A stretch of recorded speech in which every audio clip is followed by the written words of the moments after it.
આજે આપણે બનાવીશું બાસ્કેટ ચાટ અને કોન ચાટ. બાસ્કેટ ઘરે જ બનાવ્યા છે, બહુ સરસ થાય છે અને સ્વાદમાં એકદમ ટેસ્ટી થાય છે. અને કોન ચાટ પણ ઘરે જ બનાવ્યા છે. તો બનાવશું.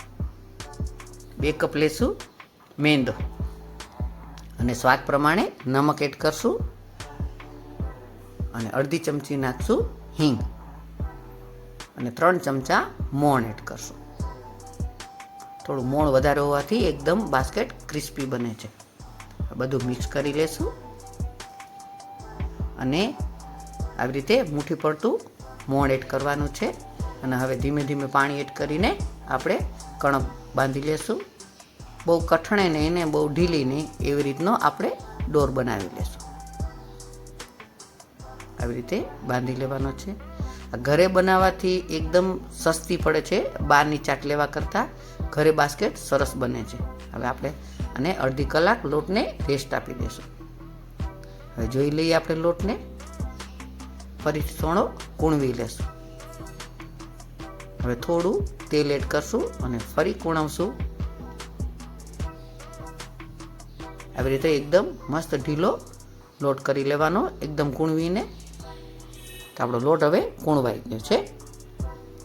હવે આપણે એક મોટું લુવું લેશું અને પહેલાં એને ફરી કૂણવી અને એનો રોલ વાળી લેશું. પાટલા ઉપર આવી રીતે રોલ વાળી લેવાનો, જેથી કરીને લુવા આપણે એકદમ એક સરખા થાય અને બાસ્કેટને એક સરખી થાય. આવી રીતે ચપ્પેથી આપણે એના લુવા કરી લેવાના અને એક સરખા લુવા થાય. તમે જોઈ શકો છો આવી રીતના એક સરખા લુવા થાય. હવે બધા આપણે લુવા કરી લેશું અને હવે પૂરી વણશું. મેં મોલ્ડ લીધા છે. તમે બજારમાં ગમે તે દુકાને તમને મોલ્ડ મળી રહેશે. આવી રીતે આપણે પૂરી વણી લેવાની અને મેં ધીમા તાપે તેલ ગરમ મૂકી દીધું છે. આવી રીતે પૂરી એકદમ નાની વણી, પાતળી વણી અને મોલ્ડને આપણે પૂરીને ફોકથી આપણે કાણા પાડી લેશું, જેથી કરીને પૂરી ફૂલે નહીં.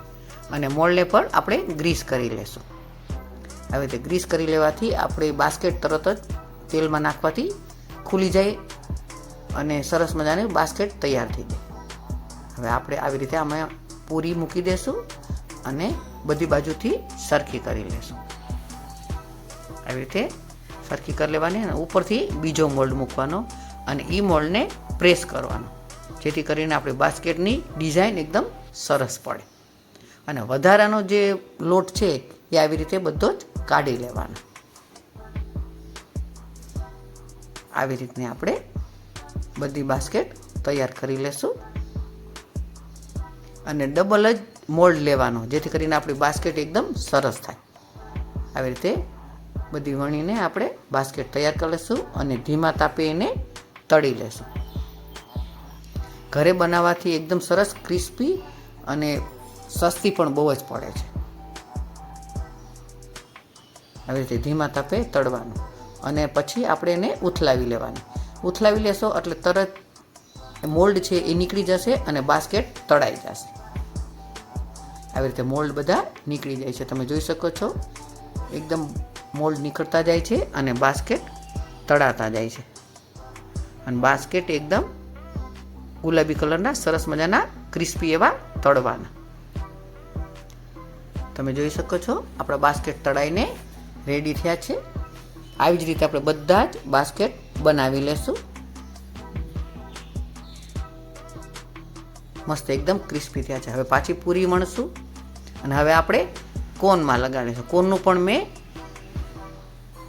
મોલ્ડ લીધો છે, એને પણ ફોકથી આપણે કાપા કરી લેશું અને કોનના મોલ્ડને આપણે ગ્રીસ કરી લેશું અને એની ઉપર આપણે પૂરી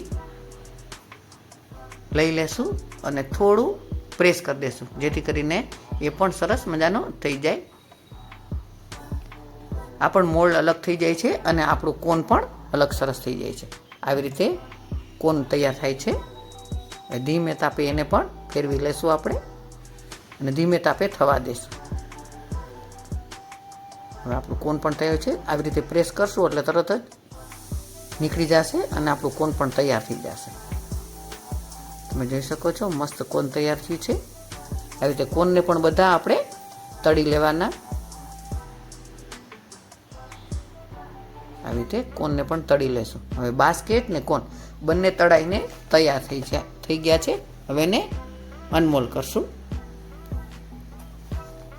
પહેલાં એનો મસાલો બનાવશું.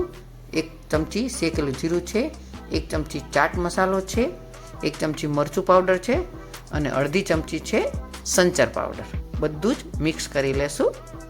આ મસાલો બહુ જ સરસ લાગે છે. એના મસાલામાં આવી રીતનો મસાલો તૈયાર કર્યો છે. અને હવે આપણે મેં અડધો કિલો બટેકા બાફેલા લીધા છે. એને ઝીણા ચોપ કરી લીધા છે. અને બાફેલા ચણા પણ લઈ લેશું. અને આમાં આપણે જે મસાલો બનાવ્યો એ 2 ચમચી મસાલો એડ કરશું. ઉપરથી થોડા 1 ચમચી કેપ્સિકમ એડ કરશું, 1 ચમચી ધાણા એડ કરશું અને 1 ચમચી એડ કરશું ટામેટા.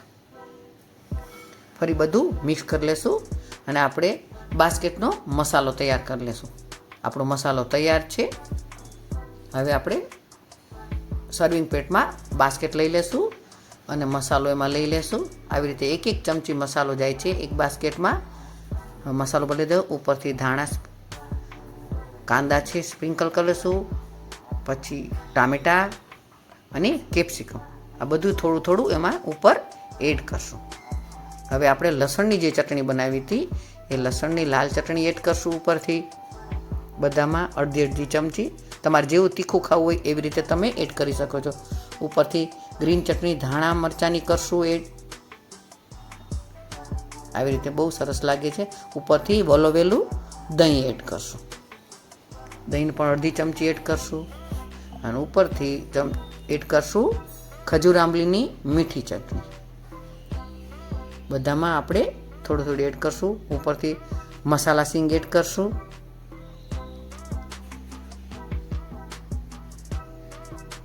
અને ઉપરથી સેવ ભભરાવશું. એકદમ ઝીણી સેવ લેવાની. ઝીણી સેવ ભભરાવશું બધામાં. આવી રીતે બધા જ બાસ્કેટ આપણે તૈયાર કરશું. અને ઉપરથી ધાણા સ્પ્રિંકલ કરશું અને મસાલો પણ થોડો સ્પ્રિંકલ કરી દેશું.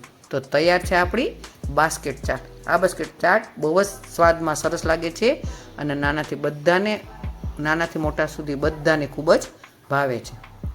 હવે આપણે તૈયાર કરશું કોન. કોનમાં પણ જે મસાલો આપણે તૈયાર કર્યો હતો એ 1 ચમચી કોનમાં એડ કરશું. ઉપરથી એડ કરશું કાંદા, બંનેમાં કેપ્સિકમ એડ કરશું, પછી ટામેટા એડ કરશું. એમાં પણ લસણની તીખી ચટણી એડ કરશું, ધાણા મરચાંની ચટણી એડ કરશું, દહીં એડ કરશું અને મીઠી ચટણી એડ કરશું ખજૂર આંબલીની. ઉપરથી સ્પ્રિંકલ કરીશું સેવ અને એમાં પણ થોડી ધાણાથી સ્પ્રિંકલ કરશું અને મસાલા સિંગ પણ એડ કરશું. તો આવી રીતે બીજો પણ આપણે કોન તૈયાર કરી લઈએ. તો તૈયાર છે આપણો કોન ચાટ. અને ઉપરથી સ્પ્રિંકલ કરશું મસાલો. તો આપણો બંને રેસીપી તૈયાર છે. મારી રેસીપી તમને કેવી લાગી જો કમેન્ટમાં જરૂરથી મને કમેન્ટ કરજો અને ન બનાવે તો ઘેર બનાવજો. Thanks for watching.